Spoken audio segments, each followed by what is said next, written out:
कि रामचरितमानस पर यह चर्चा आगे बढ़ रही है, तो श्री राम जी ने शिव जी का धनुष या शिव धनुष क्यों तोड़ा, इस विषय पर यह प्रश्न आज का यह विषय है। यह विषय क्यों बनता है? यह विषय इसलिए बनता है क्योंकि धनुष यज्ञ में धनुष तोड़ने की कोई शर्त नहीं थी। राजा जनक ने ऐसी कोई घोषणा नहीं की थी कि धनुष तोड़ना है, बल्कि धनुष पर प्रत्यंचा चढ़ाना है, ऐसी शर्त ही राजा जनक ने रखी थी। और वो ऐसा कर भी कैसे सकते थे जब वो जानते थे कि ये स्वयं शिव का धनुष है, ये शिव धनुष है, तो उसे तोड़ने की बात वो नहीं कर सकते थे और उन्होंने किया भी नहीं था। उस पर प्रत्यंचा चढ़ानी थी, और जो उस पर प्रत्यंचा चढ़ाएगा, जो उसे उठा लेगा और उठाकर उस पर चढ़ा देगा, उसे बांध देगा धनुष को, वह उसी को सीता जी से विवाह हो पाना संभव हो पाएगा। ऐसी शर्त जो है रखी गई थी। तो इसीलिए राजा जनक ने जो बात रखी, राजा जनक ने जो शर्त रखी, वो कुछ इस प्रकार की थी।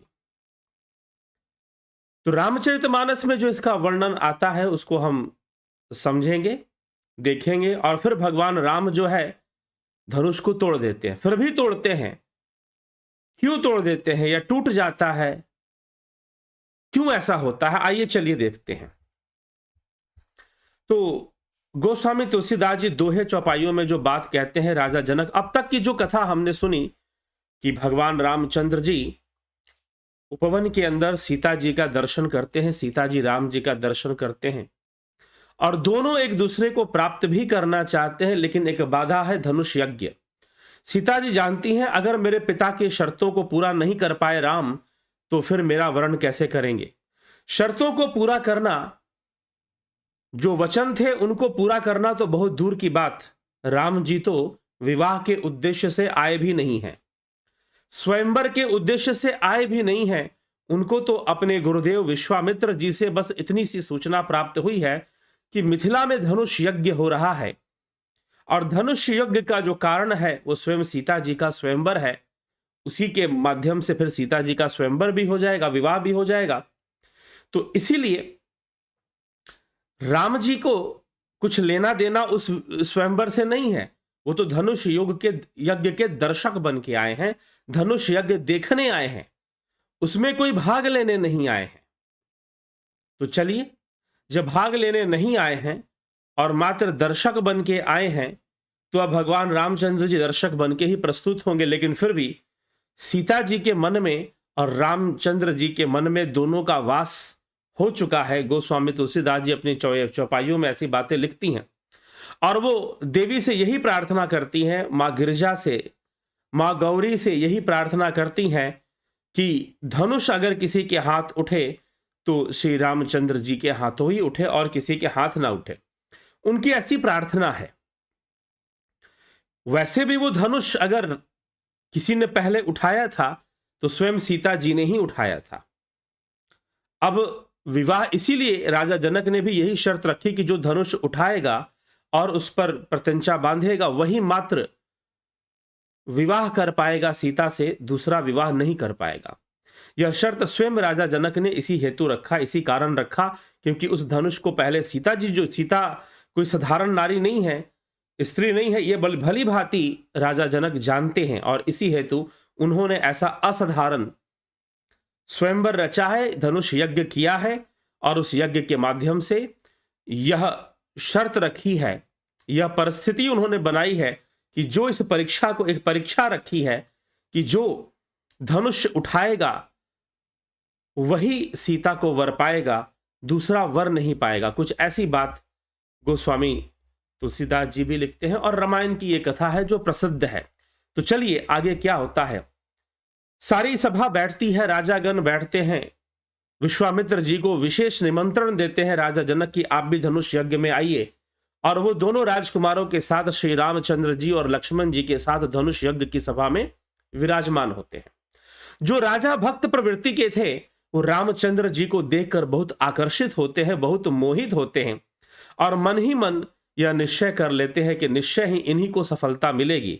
यदि ये धनुष यज्ञ में भाग लेने आए हैं तो इन्हीं को सफलता मिलेगी। और ये बड़े सुंदर लग रहे हैं, भले इन्होंने कोई श्रृंगार नहीं किया है, कोई राज मुकुट धारण नहीं किए हैं, कोई श्रृंगार नहीं किया है जिससे कि लगे कि ये दूल्हे बन के आए हों और इनका विवाह करना उद्देश्य हो, परंतु फिर भी बिना श्रृंगार के ही ये युवक बड़ा सुंदर दिख रहा है, सुभग दिख रहा है और बड़ा ही बलशाली भी दिख रहा है।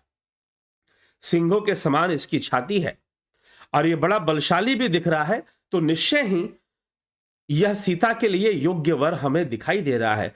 लेकिन जो राजा भक्त प्रवृत्ति के नहीं थे, स्वार्थी थे, अहंकार में चूर थे, अहंकार के मद में चूर थे, वो सभी श्री रामचंद्र जी के सुंदर रूप और उनके बलशाली शरीर को देखकर ईर्ष्या उनके मन में उत्पन्न हो गई। वो ईर्ष्यालु हो गए और कहे कि भला ये बालक क्या कर पाएगा, जो करेंगे वो हम ही करेंगे।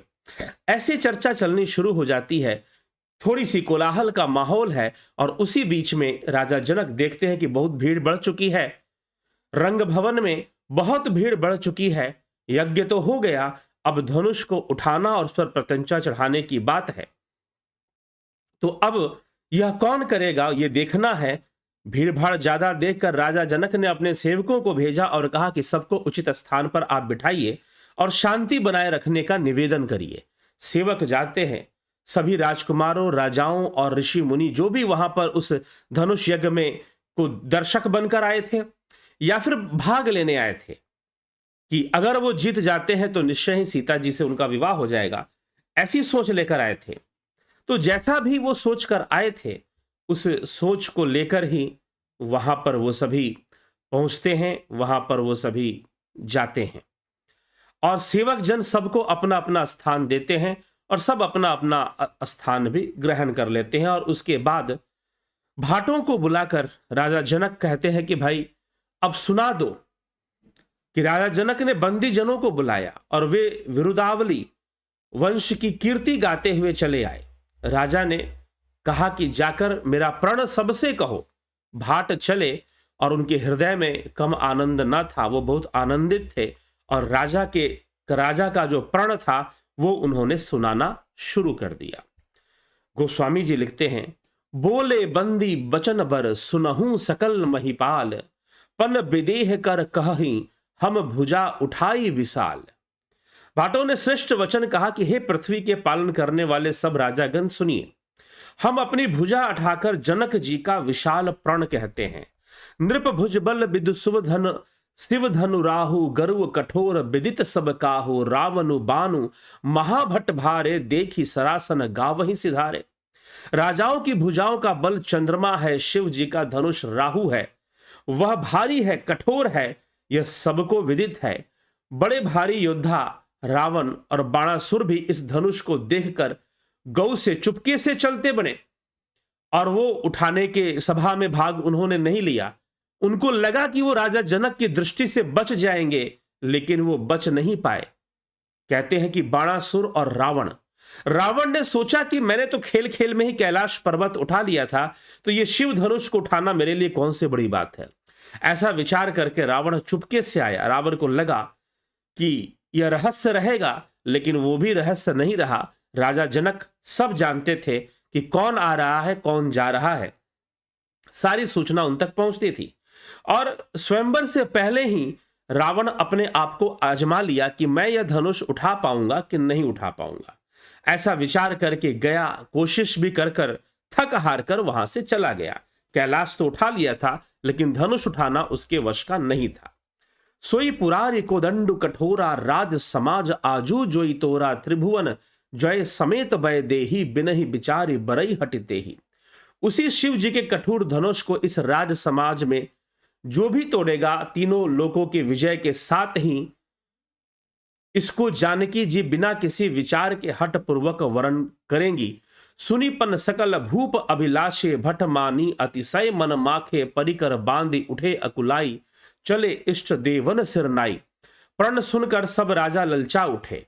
जो वीरता के अभिमानी थे वे मन में बहुत ही तमतमाए, कमर कसकर अकुलाकर उठे और अपने इष्ट देव को सिर नवाकर चले। तम के ताकि तकी शिव धनु धरही उठई न कोटि भाति बलु करही जिनके कछु विचार मन माही चाप समीप महीप न जाही। वे तमक कर शिव जी के धनुष की ओर देखते हैं और फिर निगाह जमाकर उसे पकड़ते हैं। करोड़ों भांति से जोर लगाते हैं पर वह उठता ही नहीं है। जिन राजाओं के मन में कुछ विवेक है वे तो धनुष के पास ही नहीं जाते।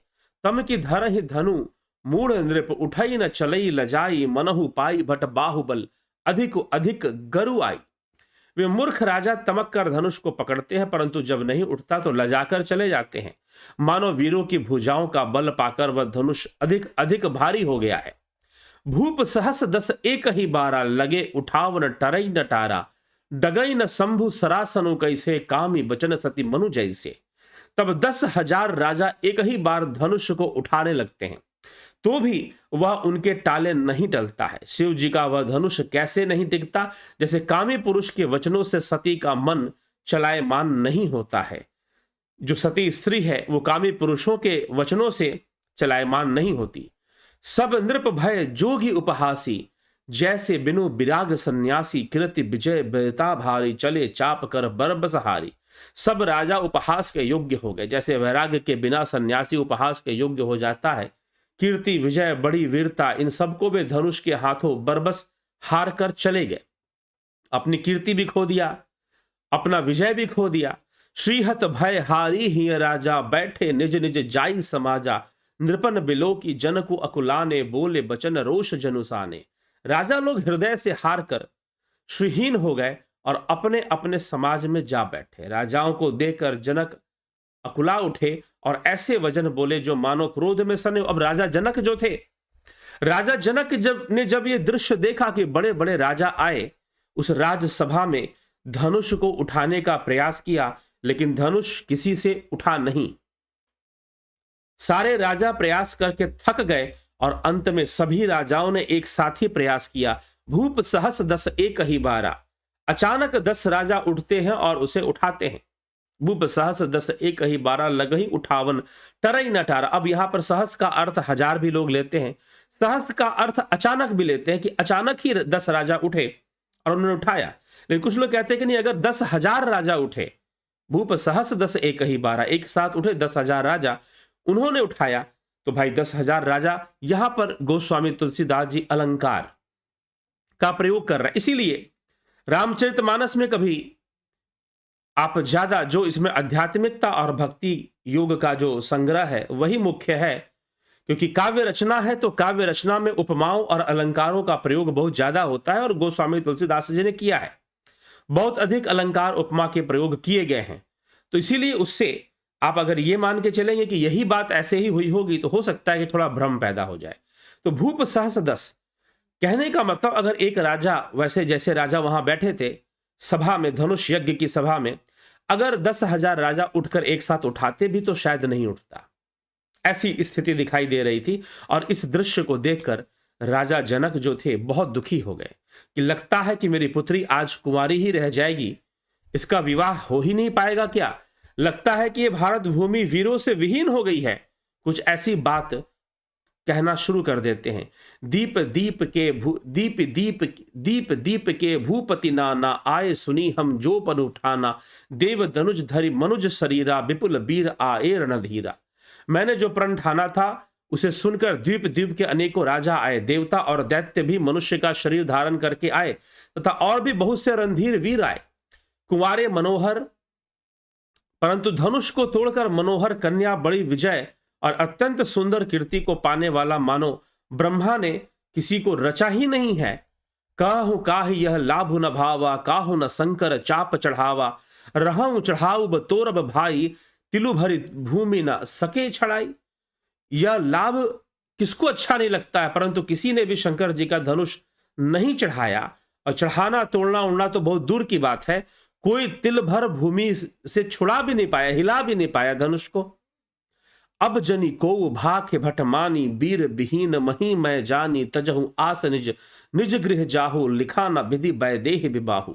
अब कोई वीरता का अभिमानी नाराज ना हो।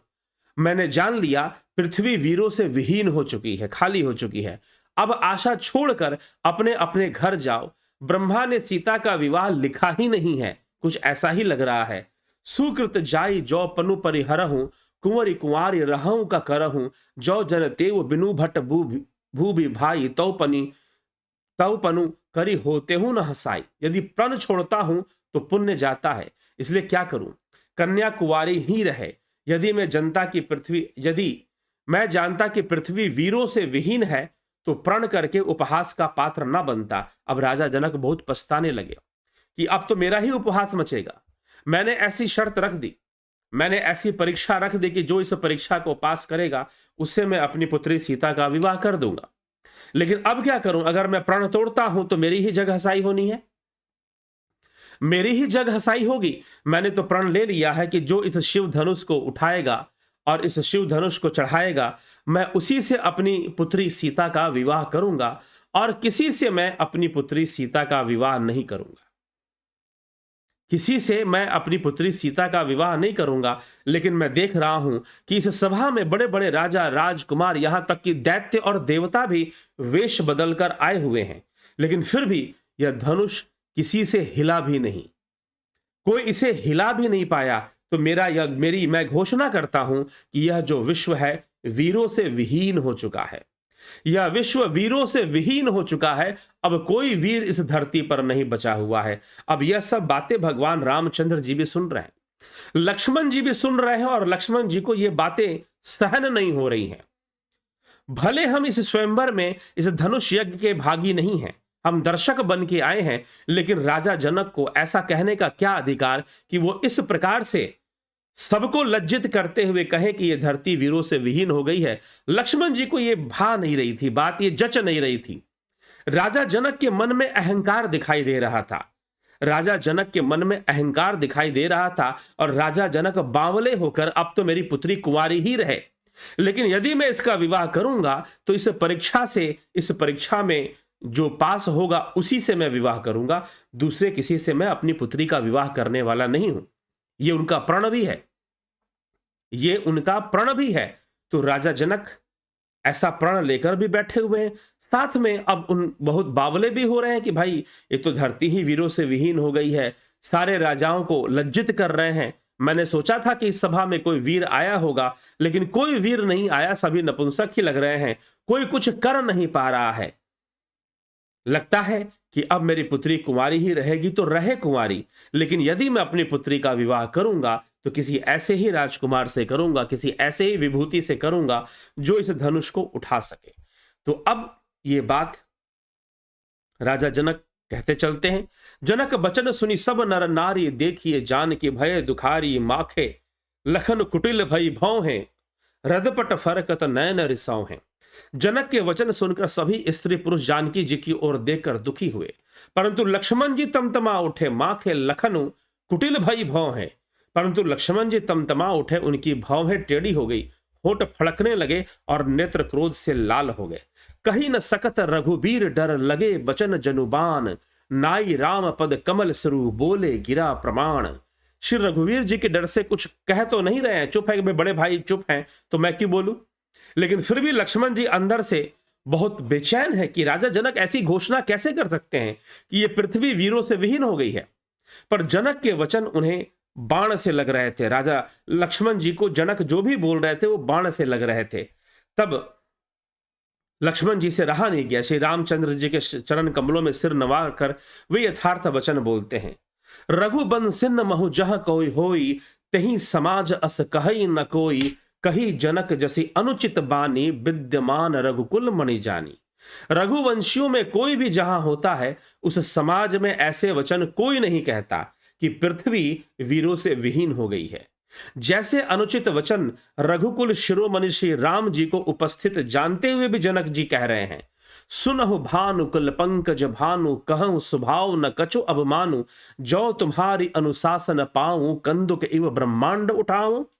हे सूर्य कुल रूपी कमल के सूर्य, सुनिए, मैं स्वभाव ही से कहता हूं, कुछ अभिमान करके नहीं कह रहा हूं।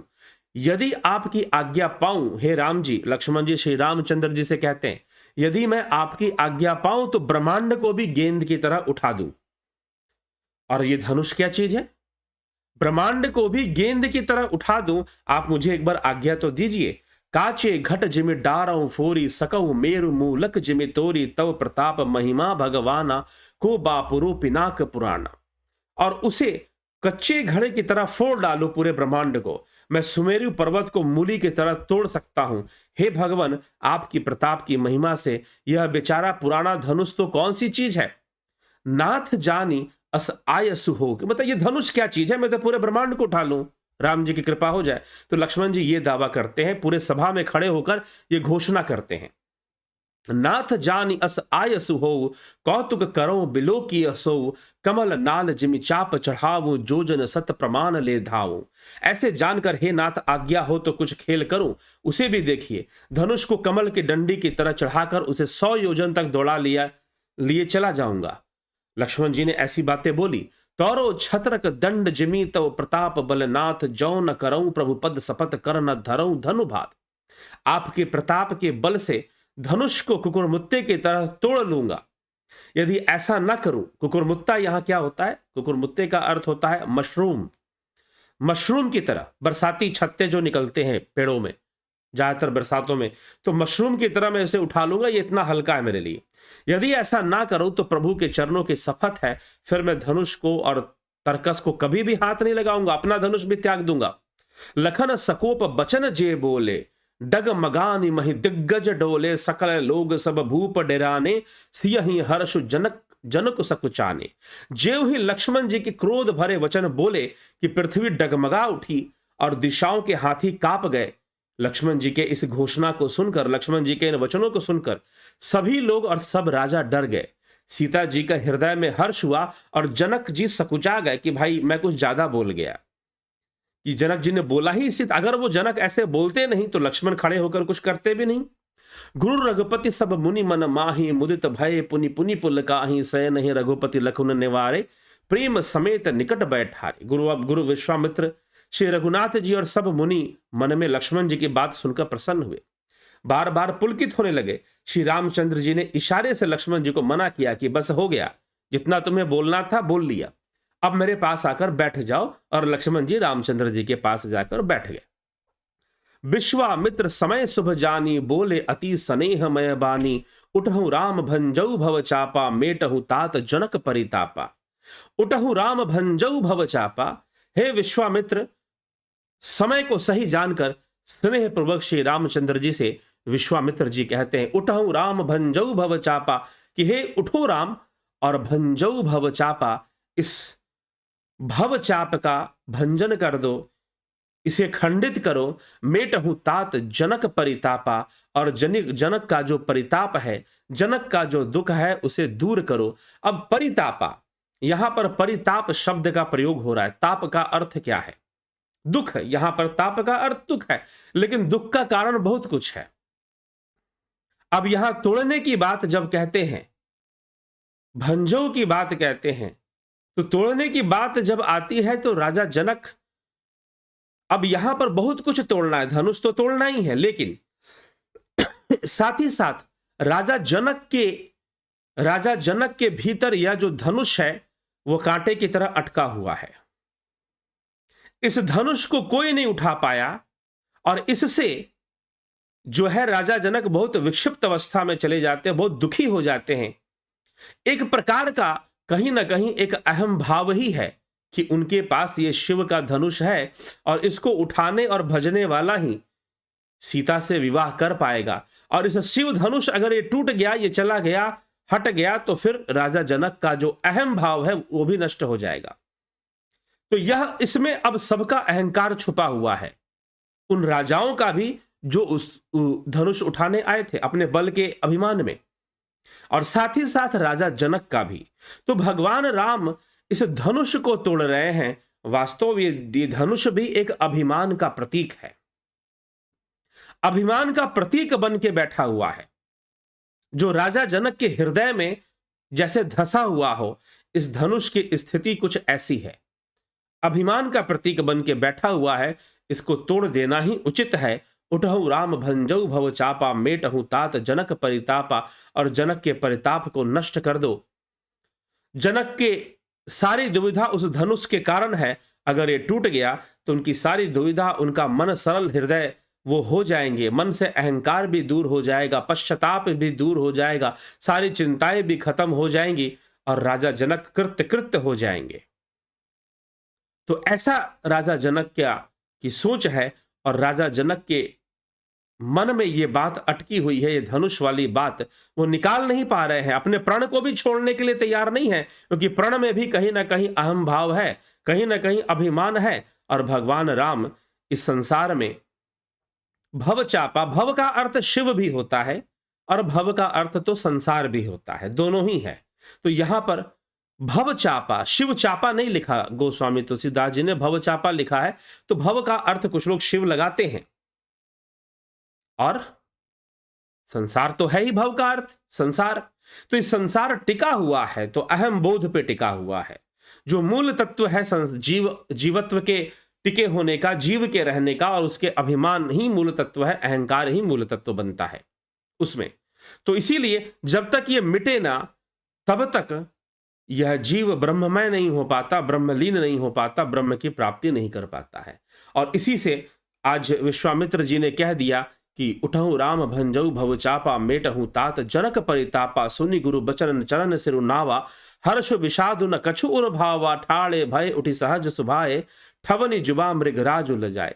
गुरु के वचन सुनकर राम जी ने चरणों में सिर नवाया, उनके मन में बहुत हर्ष हुआ, न विषाद, और वे अपनी एड़ खड़े होने की शान से जवान सिंह को भी लजाते हुए सहज स्वभाव से ही उठ खड़े हुए, शांत मुद्रा में, प्रसन्न मुद्रा में मुस्कुराते हुए श्री रामचंद्र जी धनुष की ओर कदम बढ़ाते हैं। उदित उदय गरी मंच पर रघुवर बाल पतंग, बिकसे संत सरोज सब हर्षे लोचन भृंग। मंच रूपी उदयाचल पर रघुनाथ जी रूपी बाल सूर्य के उदय होते ही सब संत रूपी कमल खिल उठे और नेत्र रूपी भौरे हर्षित हो गए। नृपन केरी आशा निशिनासी, बचत नखत अवलीन प्रकाशी, मानी महीप कुमुद सकुचाने, कपटी भूप उलूक लुकाने। राजाओं की आशा रूपी रात्रि नष्ट हो गई, उनके वचन रूपी तारों के समूह का चमकना बंद हो गया, अभिमानी राजा रूपी कुमुद संकुचित हो गए और कपटी राजा रूपी उल्लू छिप गए। जो कपटी थे, जो राम जी के भक्त प्रवृत्ति के थे, जिनके मन में राम जी को देखते ही आकर्षण पैदा हो गया था, उनकी योग्यता पर विश्वास पैदा हो गया था, वो सब वहां खड़े रहे। लेकिन जो कपटी थे वो सब छोड़कर वहां से भाग गए, छिप गए। भय बिशोक कोक मुनि देवा, बरी सही सुमन जान वही सेवा, गुरुपद बंदी सहित अनुरागा, राम मुनिन सन आय सुमागा। और इस प्रकार से रामचंद्र जी ने मुनियों से आज्ञा मांगी और आगे बढ़ गए। समस्त जगत के स्वामी श्री रामचंद्र जी मतवाले श्रेष्ठ हाथी किसी चाल, सहज ही चले सकल जग स्वामी, मत मंजू बर कुंजर गामी, चलत राम सब पुर नर नारी, पुलक पूरी तन भय सुखारी। श्री रामचंद्र जी के चलते ही नगर भर के सब स्त्री पुरुष सुखी हो गए, उनके शरीर में रोमांच भर गया। बंदी पितर सुर सुकृत संभारे, जौ कछु पुण्य प्रभाव हमारे, तौ शिव धनु मृणाल की नाई, तो रहूं राम गणेश गोसाई। और इस प्रकार से पितर और देवताओं की वंदना करके अपने पुण्यों का स्मरण किया। यदि हमारे पुण्यों का कुछ भी प्रभाव हो तो हे गणेश गोसाई रामचंद्र जी शिव जी के धनुष को कमल की डंडी की भांति उठा ले और तोड़ दे। राम ही प्रेम समेत लखी, सकिन समीप बुलाई, सीता मातु स्नेह बस बचन कही बिलखाई। समीप बुलाकर सीता जी की माता स्नेह बस बिलखर ये वचन बोली, हे सखी, ये जो हमारे हितु कहलाते हैं वे भी सब तमाशा देखने वाले हैं। कोई भी गुरु विश्वामित्र जी को समझाकर नहीं कहता कि ये राम तो अभी बालक है, इनके लिए ऐसा हट अच्छा नहीं है। जो धनुष रावण और बाणासुर जैसे जगदिविजयी, जो जगत विजयी हैं, रावण और बाणासुर जैसे जगत विजयी वीरों के हिलाए न हिल सका, उसे तोड़ने के लिए मुनि विश्वामित्र का राम जी को आज्ञा देना और राम जी का उसे तोड़ने के लिए चल देना रानी को हट जान पड़ा। और उन्होंने कहा कि क्यों ये बालक जा रहा है जिस धनुष को रावण और बाणासुर तक नहीं हिला पाए थे। रावण बाण छुआ नहीं चापा, हारे सकल भूप करि दापा, सो धनु राज कुंवर कर देही, बाल मराल की मंदर लेही। रावण और बाणासुर ने जिस धनुष को छुआ तक नहीं, सब राजा घमंड करके हार गए, वही धनुष इस सुकुमार राजकुमार के हाथ में दे रहे। हंस के बच्चे भी कभी मंदराचल पहाड़ उठा सकते हैं, ऐसा नहीं हो सकता। भूप, किसी को विश्वास नहीं है, कुछ है जिनको विश्वास नहीं है, सुनैना देवी को विश्वास नहीं है और कई राजाओं को विश्वास नहीं कि भला ये बालक क्या कर लेगा। अब भूप सयान अप सकल सिरानी, सखी विधि गति कछु जाति न जानी, बोले चतुर सखी मृदुबानी, तेजवंत लघु गनीय न रानी। राजा का भी सारा सयानापन समाप्त हो गया। हे सखी, विधाता की गति कुछ जानने में नहीं आती।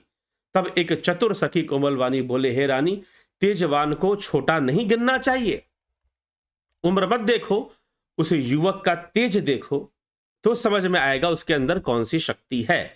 जो पहचानने वाले थे वो पहचान गए और जो अहंकारी थे उन्होंने ध्यान भी नहीं दिया कि कौन उठा और कौन तोड़ने गया, क्योंकि उनको मतलब ही नहीं। वो जानते थे भाई ये बालक क्या कर लेगा, इतने बड़े बड़े दिग्गज कुछ ना कर पाए, ये बालक क्या कर लेगा। मंत्र परम परम लघु जासु बस विधि हरिहर सुर सर्व महामत गजराज कहूं बस कर अंकुश खर्व। जिसके वश में ब्रह्मा विष्णु शिव और सभी देवता है वह मंत्र अत्यंत छोटा होता है। महान मत वाले गजराज को छोटा सा अंकुश वश में कर लेता है। तो ये कौन सी बड़ी बात है कि छोटे चीजें बड़ी चीजों को वश में नहीं कर सकती, कर सकती हैं। ऐसे इतिहास में कई घटनाएं हैं। छोटे छोटे देश बड़े बड़े साम्राज्य को खंडित करके रख देते हैं, खत्म कर देते हैं, पराजित कर देते हैं उनको, और एक चींटी हाथ को गिरा देती है। काम कुसुम धनु सायक लिन है, सकल भुवन अपने बस किन है, देवी तजिए संसऊ अस जानी, भंजब धनुष राम सुन रानी। कामदेव ने फूलों का ही धनुष बाण लेकर समस्त लोगों को अपने वश में कर रखा था। हे देवी, ऐसा जानकर संदेह त्याग दीजिए। कामदेव ने संपूर्ण विश्व को अपने फूलों के बाण से वश में कर लिया, इसलिए आप त्याग दीजिए ऐसा संदेह। रामचंद्र धनुष को अवश्य उठा लेंगे। सखी बचन सुनी पय पर दीति, मीठा विषाद बढ़े अति प्रीति, तब राम ही बिलो की बै देही, सभय हृदय बिनवती जेहि देही। कि सीता जी भयभीत हृदय से जिस देवता से विनती कर रही थी कि रामचंद्र जी को सफलता जरूर मिले। मन ही मन मनाव अकुलानी, होहु प्रसन्न महेश भवानी, करहु सफल आपनी सेविकाई, करी हित हरहूं चाप गरुआई। हे व्याकुल होकर मन ही मन मना रही कि हे महेश भवानी, मुझ पर प्रसन्न होइए, मैं आपकी जो सेवा की है उसे सफल कीजिए। सीता जी प्रार्थना करती हैं महेश भवानी से, शिव पार्वती से, कि मुझ पर स्नेह कीजिए और धनुष के भारीपन को हर लीजिए, उसे हल्का कर दीजिए। गणनायक बरदायक देवा, आज लगे किन्हूं तू सेवा, बार बार बिनती सुनी मोरी, करहूं चाप गुरुता अति थोरी। हे गणों के नायक, वर देने वाले देवता गणेश जी, मैंने आज ही के लिए तुम्हारी सेवा की थी। बार बार मेरी विनती सुनकर धनुष का भारीपन बहुत ही कम कर दीजिए। बार बार प्रार्थना करने में सीता जी लगी हुई हैं। और अब आगे क्या होता है। सचिव सभय सिख देहि न कोई, बुद्ध समाज बड़ी अनुचित होई, कह धनु कुलिसहु चाही कठोरा, कह श्यामल मृदुगात किशोरा। मंत्री डर रहे हैं, इसलिए कोई उन्हें सीख भी नहीं देता। पंडितों की सभा में यह बड़ा अनुचित हो रहा है। कहां तो वज्र से भी बढ़कर कठोर धनुष, और ये कोमल शरीर धारण करने वाला श्याम सुंदर बालक, ये किशोर क्या कर लेगा, कैसे धनुष उठा लेगा, ये कैसे संभव हो पाएगा।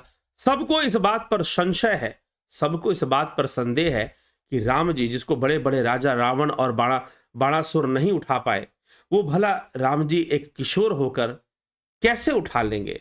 मन बहुत व्याकुल है, सीता जी का भी मन बहुत व्याकुल है। मन ही मन शिव और पार्वती जी से प्रार्थना भी कर रही हैं कि उस धनुष को हल्का कर दीजिए, उस धनुष को हल्का कर दीजिए। और प्रभु चल रहे हैं।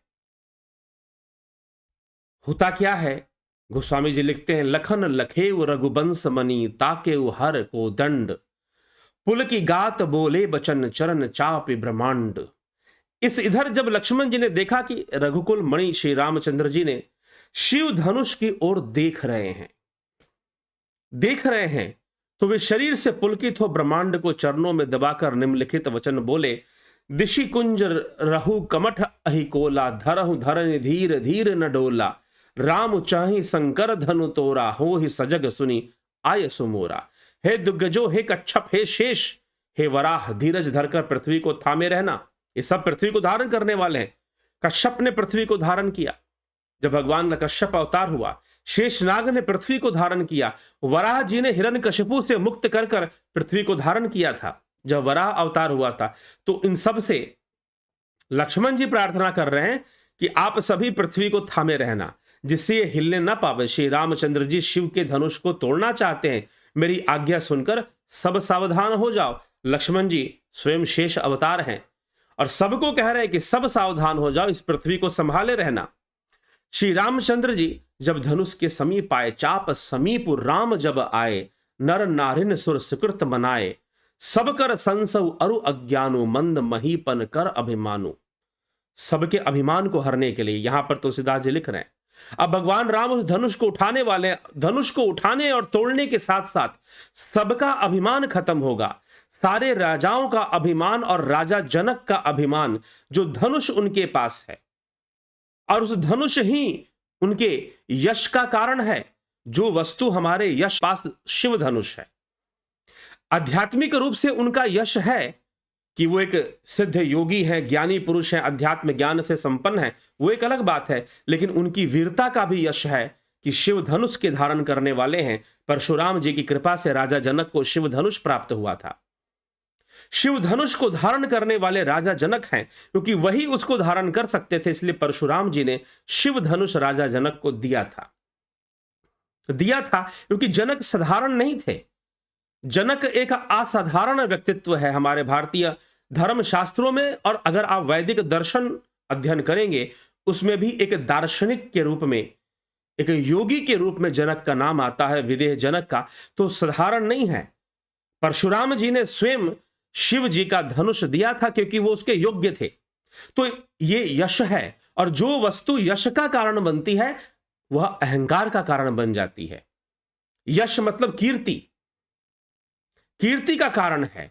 राजा जनक की कीर्ति उस धनुष के कारण है। बड़े बड़े राजा दिग्गज, रावण बानासुर जैसे राक्षस भी जनक के साथ एक बार वो अयोध्या में उत्पात मचा ले, लेकिन मिथिला में उत्पात मचाने का सामर्थ्य वो नहीं रखते। क्यों?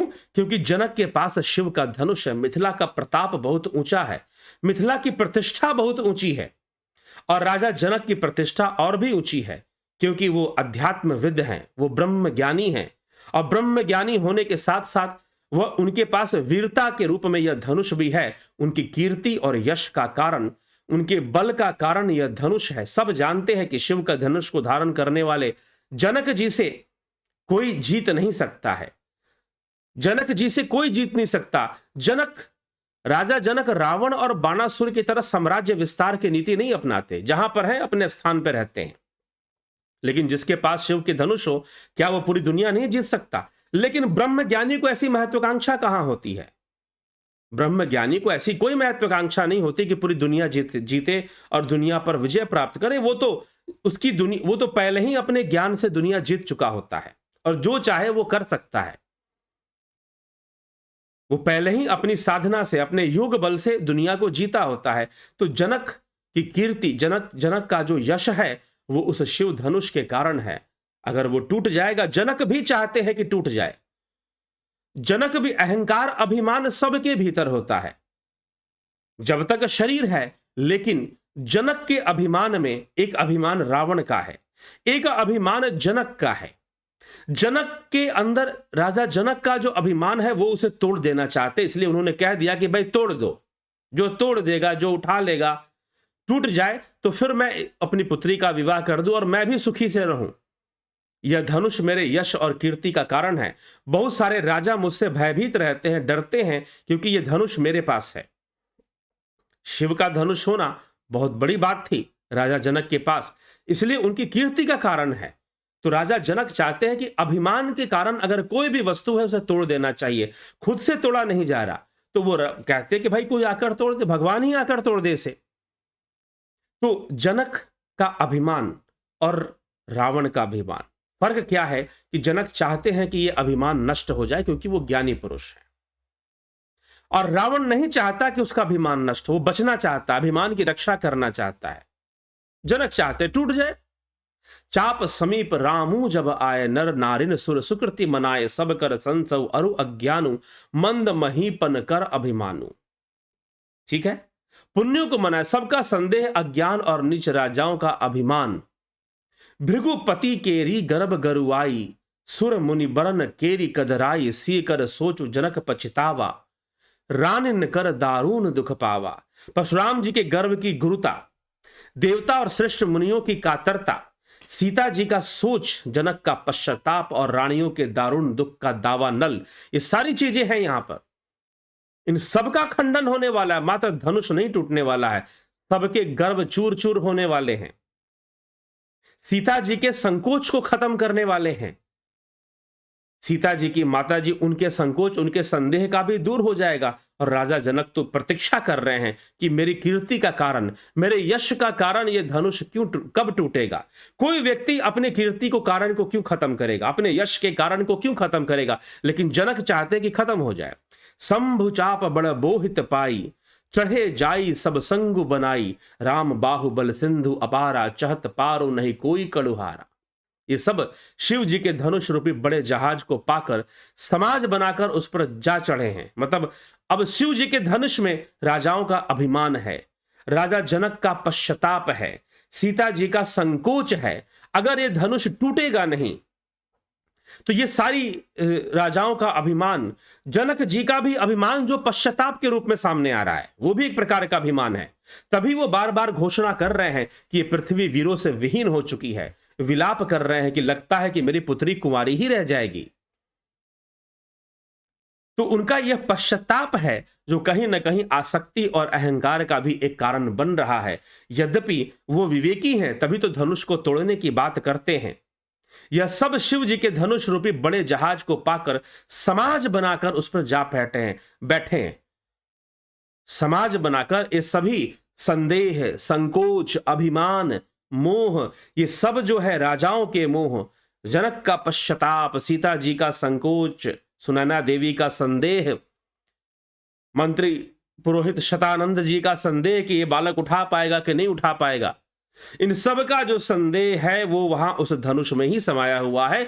जब तक धनुष का भंजन नहीं होगा ये सारी चीजें खत्म नहीं होने वाली। तो राम धनुष नहीं तोड़ रहे हैं, राम अहंकारों का खंडन कर रहे हैं। एक तरफ परशुराम जी का गर्व भी यहां पर तुलसीदास जी लिख रहे हैं। सबके भीतर ये चीज है, सबके भीतर ये बाधा है, ये ऐठन है, ये धनुष की तरह सब तने हुए हैं। मोह माया में फंसा हुआ इंसान धनुष की तरह ही तना होता है। धनुष जैसे हमेशा टेंशन में रहता है, हमेशा टेंशन में रहता है, हमेशा टेंस अवस्था में धनुष रहता है। तो इसीलिए ये धनुष के सारे तने हुए, इनके सारे तनाव को दूर करना है, सबको तनाव मुक्त कर देना है। तो हम सबके अंदर भी एक धनुष बैठा हुआ है, हमारा अहंकार, हमारा मोह, हमारी आसक्तियां, हम सबके भीतर भी एक धनुष बैठा हुआ है। उस धनुष का खंडन भी जरूरी है। तो जब ज्ञान होगा, जब आध्यात्मिक ज्ञान को हम प्राप्त होते हैं, जब हम ध्यान योग करते हैं, स्वयं को शून्य करने का लक्ष्य बना लेते हैं कि हमें तो अपने आप को ही शून्य में लीन करना है, जब हम उस ईश्वर को जान लेते हैं, उसकी सत्ता को समझ लेते हैं कि वह सर्वव्यापी है, वो तो सर्वसामान्य है, सर्वसामान्य सर्वव्यापी है वो। हम जब उसको जान लेते हैं, उसका साक्षात्कार कर लेते हैं, प्रकृति के सारे रहस्य हमारे सामने खुल जाते हैं, हम जान जाते हैं प्रकृति के संपूर्ण रहस्यों को। फिर कोई अभिमान करने का क्योंकि यह प्रकृति का खेल कैसे चलता है व्यक्ति समझ गया, तो अभिमान किस बात का करेगा। कौन सा खेल किसके साथ यह प्रकृति खेल जाएगी बताना मुश्किल है। कब क्या हो जाएगा, कब राजा रंक बनेगा, कब रंक राजा बनेगा, कब मूर्ख पंडितों जैसा पूजा जाएगा और पंडित कब मूर्खों जैसे घूमते हुए नजर आएंगे, सब कर्मों की गति से चलता है। इस पे कभी अभिमान नहीं करना चाहिए। कभी किसी को कुछ पद मिल गया, कभी किसी को कुछ यश मिल गया, इसमें कोई मोह नहीं रखना चाहिए, कोई अभिमान नहीं रखना चाहिए, क्योंकि समय के बदलते हुए पद भी छूट जाएगा, उपाधियां भी छूट जाएंगी, यश भी जाएगा और कीर्ति भी जाएगी। जो भी है कुछ धर्म युक्त कर्म कर लो, कुछ धर्म कर लो, धर्म को जान लो, जो रहस्य तुम समझते हो उस रहस्य को दूसरे को समझा दो। यही है कि जो तुमने समझा वो दूसरों को समझा दो। लेकिन मूढ़ मनुष्य समझ नहीं पाता है और वो इस संसार के माया के इस अहंकार में वो भी किसी धनुष के समान अकड़ा हुआ रहता है। जैसे कि धनुष अकड़ा हुआ रहता है, हमेशा खिंचा हुआ रहता है, तना हुआ रहता है, वैसे मनुष्य का जीवन हो जाता है, अकड़ा हुआ, खिंचा हुआ, तना हुआ, वैसे ही मनुष्य का जीवन हो जाता है। तो टूटना बहुत जरूरी है। गोस्वामी तुलसीदास जी लिख रहे हैं कि भैया ये धनुष मात्र शिव का धनुष अब नहीं है, सारे अहंकारी राजाओं का जो अभिमान है, सीता जी का संकोच है, राजा जनक का पश्चाताप, वो भी एक अभिमान का रूप है। फर्क इतना है कि जनक ज्ञानी है, विवेकी है, तो वो चाहते हैं कि उनका अभिमान खंडित होना चाहिए, खंडित होना चाहिए। उनके यश और कीर्ति का कारण धनुष है। कभी सुना इतने बड़े बड़े राजा हुए, रावण, बाणासुर। आप कभी पुराणों की कथा पढ़िए, पुराणों की कथा पढ़िए, और पुराणों की कथा जब आप पढ़ेंगे तो आप पाएंगे कि बड़े बड़े राजा, बाणासुर, रावण जैसे राजा, राजा जनक से युद्ध करते हुए आपको नजर नहीं आएंगे। जनक के पास ब्रह्म ज्ञान का यश तो था ही, ब्रह्म ज्ञान तो था ही, लेकिन साथ ही साथ जनक के पास जो शक्ति थी, जो अस्त्र शस्त्र का बल था, वो भी किसी से कम नहीं था, वो भी किसी से कम नहीं था। तभी परशुराम जी ने योग्य और सही स्थान समझकर कि यहां पर शिव धनुष रखना उचित होगा, सही होगा, जनक इसकी रक्षा कर पाएंगे, क्योंकि वो जानते हैं कि साक्षात ब्रह्मज्ञानी पुरुष हैं, स्वयं सारे रहस्यों को जानने वाले हैं और बलशाली भी हैं, तो निश्चय ही इसकी रक्षा कर पाएंगे। तो शिव जी का धनुष उन्हीं के पास दे रखा है परशुराम जी ने, और क्या रखा है कि इसे संभाल के रखो। और परशुराम जी के पास तो शिव का पिनाक धनुष भी है और विष्णु जी का सारंग धनुष भी है। दोनों ही धनुषों को परशुराम जी ने धारण किया था। वो पिनाक पाणी भी हो गए और वो सारंग पाणी भी हो गए थे। दोनों धनुष को उन्होंने धारण कर लिया था, लेकिन अब उनका जो धनुष है वो टूटने वाला है, वो खंडित होने वाला है।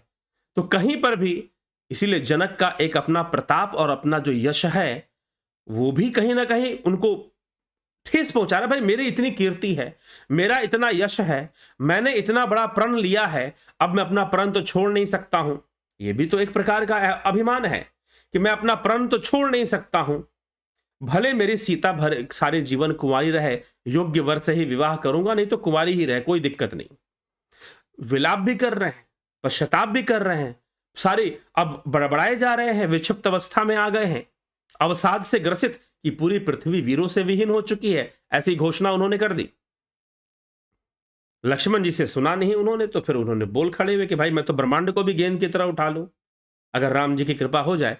और जब लक्ष्मण जी बोल पड़े, बाकी काम राम जी को करना था, और विश्वामित्र जी ने कहा उठाऊं राम भंजऊ भवचापा, उठो राम और इस भवचाप को, यहां पर यह जो धनुष है मात्र अब शिव का धनुष नहीं रह गया है, इसमें राजाओं का अभिमान है, अहंकार है, रावण जैसे राजाओं का अभिमान। बाणासुर कोई नहीं उठा पाएगा, रावण ने भी सोच लिया कोई नहीं उठा पाएगा इसको, सीता कुंवारी ही रहेगी, कोई नहीं उठा पाएगा। राजा भी सोच रहे थे दम्भी, अरे हम नहीं उठा पाए, इतनी बॉडी बिल्डिंग हमने कर रखी, अब ये बालक बेचारा क्या उठा लेगा।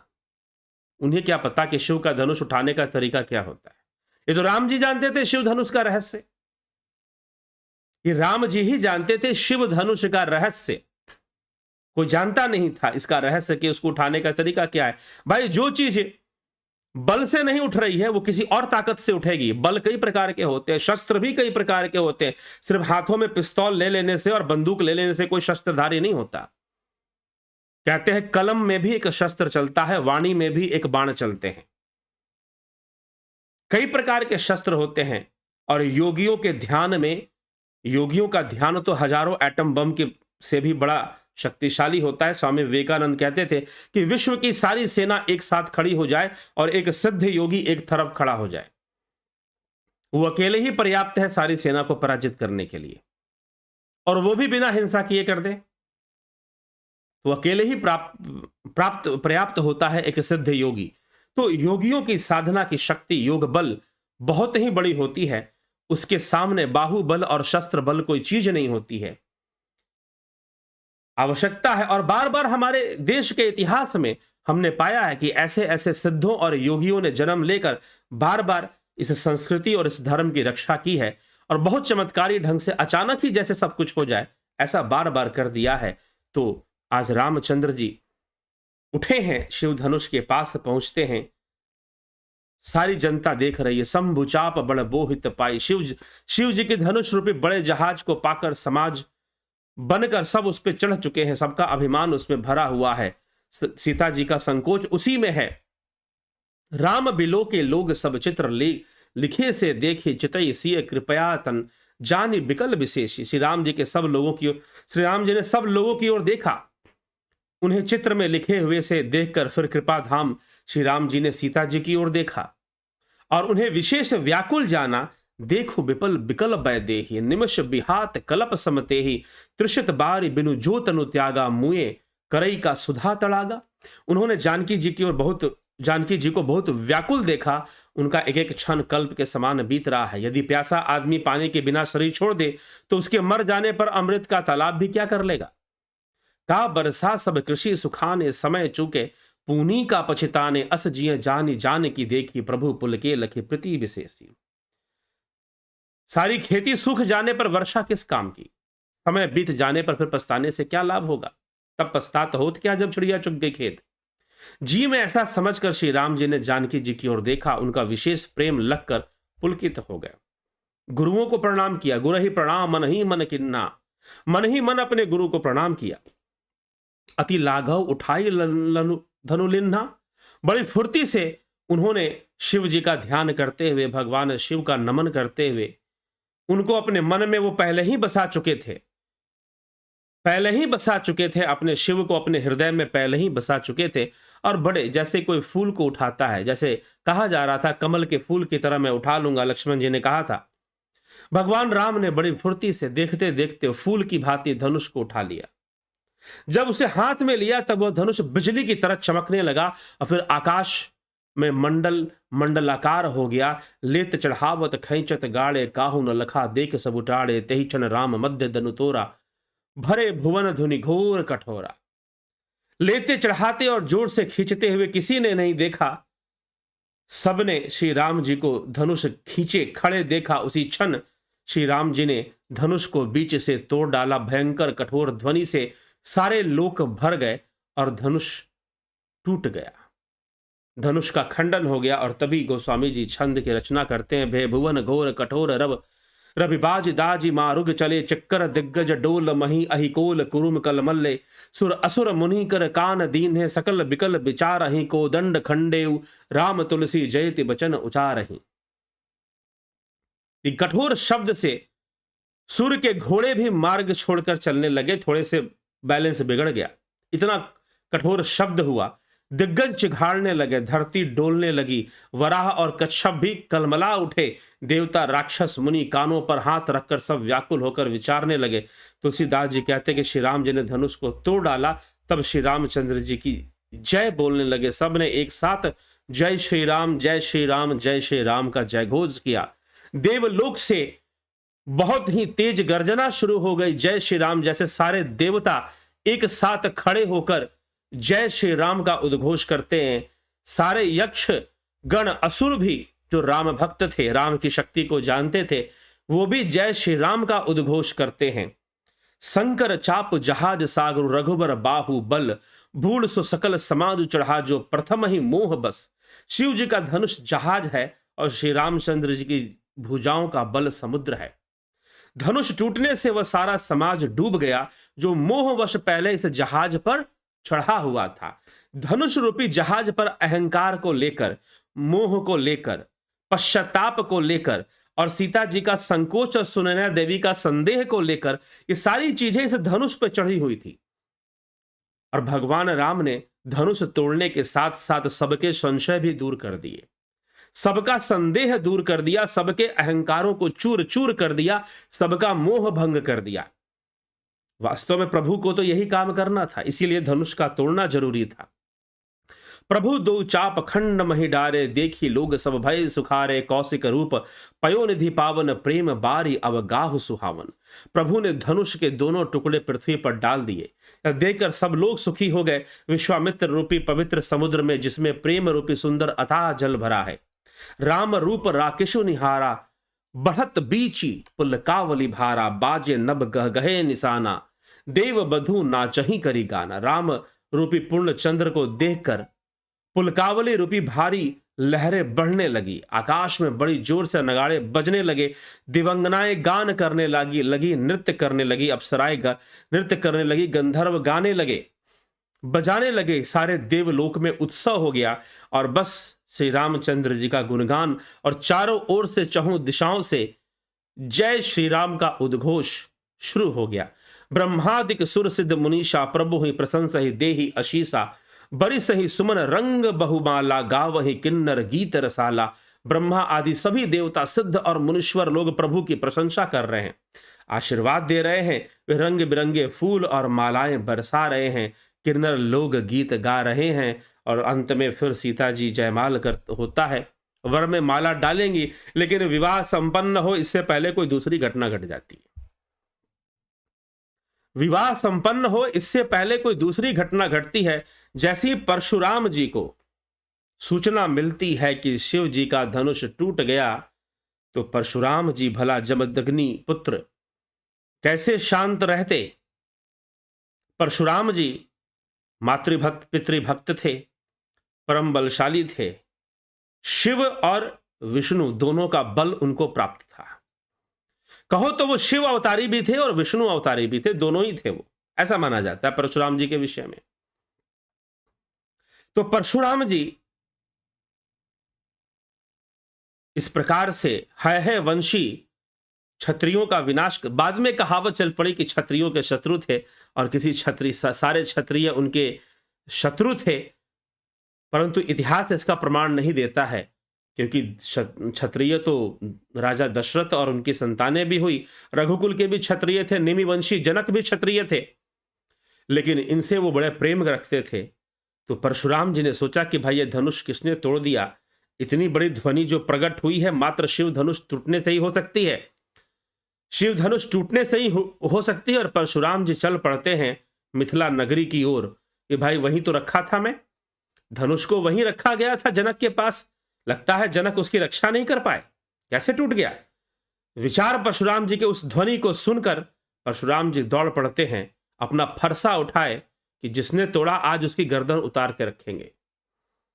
पूरी तैयारी है महाप्रलय मचाने की, और परशुराम जी जो मिल गया, पता चला कि धनुष किसने तोड़ा, उसकी गर्दन तो उतार देनी है, यह निश्चय कर परशुराम जी निकल पड़ते हैं।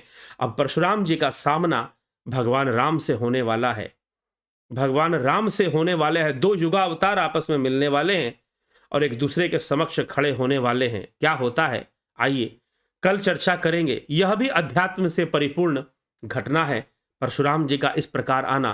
परशुराम जी के चरित्र पर हम चर्चा करेंगे कल, और उनके क्रोध पर कि उन्हें बहुत कोप आता था। राम जी शांत रहते थे, कोपी नहीं थे, कोप की भी मर्यादा रखना जानते थे, लेकिन परशुराम जी हमेशा क्रोध करने वाली प्रवृत्ति उनकी बताई जाती, जबकि ये सत्य नहीं है। फिर भी चलिए कल के व्याख्यान में इस का विचार हम करते हैं और इस प्रसंग को भी सुनते कि कैसे परशुराम जी आते हैं और फिर क्या चर्चा आगे बढ़ती है, क्या क्या घटनाएं घटती हैं। तो चलिए अब विराम लेंगे और आपके कमेंट्स भी देख लेते हैं। ध्यान योग का कोर्स प्रारंभ होगा, कल से प्रारंभ होगा। जिन लोगों ने नहीं ज्वाइन कर पाए हैं, कई लोगों ने पूछे लेकिन ज्वाइन नहीं किए हैं, अगर नहीं ज्वाइन कर पाए हैं तो ज्वाइन कर सकते हैं, अभी भी समय है। 16 तारीख तक का समय है, 16 तारीख मतलब 16 मार्च तक का समय है। यदि आप नहीं ज्वाइन कर पाए तो ज्वाइन कर लीजिए। कुछ लोग पूछ रहे थे होली का पर्व है तो पर्व में बाधा होगी साधना करने में, लोग त्योहारों में बिजी हो जाते, चिंता ना करें, कोई 1-2 दिन की वो बाधा कोई बहुत बड़ी बाधा नहीं है और कोई बाधा नहीं होगी यदि आप करना चाहते हैं तो, क्योंकि अभी आप सीखने के प्रोसेस में सीख जाएंगे तो फिर नियमित रूप से अच्छे से अभ्यास करना है, वो एक अलग बात है। तो चलिए आगे बढ़ते हैं। तो ध्यान योग का कोर्स या प्राकृतिक चिकित्सा का कोर्स जो भी करना चाहते हैं जरूर संपर्क कर लें। सविता नायक जी बहुत अभिनंदन है, हरीश डंगवाल जी, विक्रम सिंह जी, जगत नारायण जी, शंकर प्रसाद जी, गोविंद प्रसाद नीमा, विनोद कुमार सूद जी, विष्णुचंद्र मौर्य, राम निवास मीना जी, उषा श्रीवास्तव जी, सरोज साहू, राजू पाल जी, विंदेश्वरी मिश्रा, स्मिता सावंत, माधुरी कोल्हे, भूप सिंह, चितरंजन बरुआ, रमेश पेशवानी, एके त्यागी, अजीत अपराजित, अमन कक्कर, रूपलाल विश्वकर्मा, उज्जवल छेत्री, राकेश मराठे, कमलेश खैरनर, अमन कक्कर, योगेंद्र पंडित, राम विलास जी, मिस्टर लवलेश जी, सुनिधि पाठक, जयंती भाई पटेल, रचना जी, बिमला शाह, गौरव सिंह, विक्रम सिंह, मनीष यादव, सतीश जी, राम सिंह कश्यप, ज्योति दत्ता, अशोक गोयल, संदीप मिश्रा, कल्पना बागड़े जी, नीतीश सिन्हा, कन्हाई कुमार, हेमेंद्र कुमार, जय श्री राम। जय सर जी, आप हमेशा सुखी, खुशी, निरोगी व स्वस्थ रहें। सर जी, एक बात मेरी समझ में नहीं आता है, राजा रावण से धनुष ही हिल भी नहीं पाया, किंतु वह माता सीता को कैसे ले गया? माता सीता को माता सीता की इच्छा से ले गया। ठीक है, लीलावश सारी घटनाएं घटी। अशोक श्रीवास, रामायण पढ़िए, उसमें उत्तर मिलेगा आपको। अशोक श्रीवास, शंकर प्रसाद जी, आपके एक वीडियो में आपने कहा कि राजा जनक ब्रह्म ज्ञानी थे, तो उनमें अहंकार कैसे आया? जीव होने के कारण, शरीर होने के कारण अहम की स्थिति मानी जाएगी। ये बात बिल्कुल सही कहा कि उनके अंदर अहंकार नहीं था, लेकिन अहम तत्व जो है, जब तक जीवत्व बोध है वो बना हुआ है, तो अहम तत्व वो बना हुआ है। इसी कारण अब इसीलिए मैंने कहा कि जनक ज्ञानी है, तभी तो कह रहे हैं कि भाई तोड़ दो। जनक ज्ञानी है तभी तोड़ने की बात कह रहे हैं।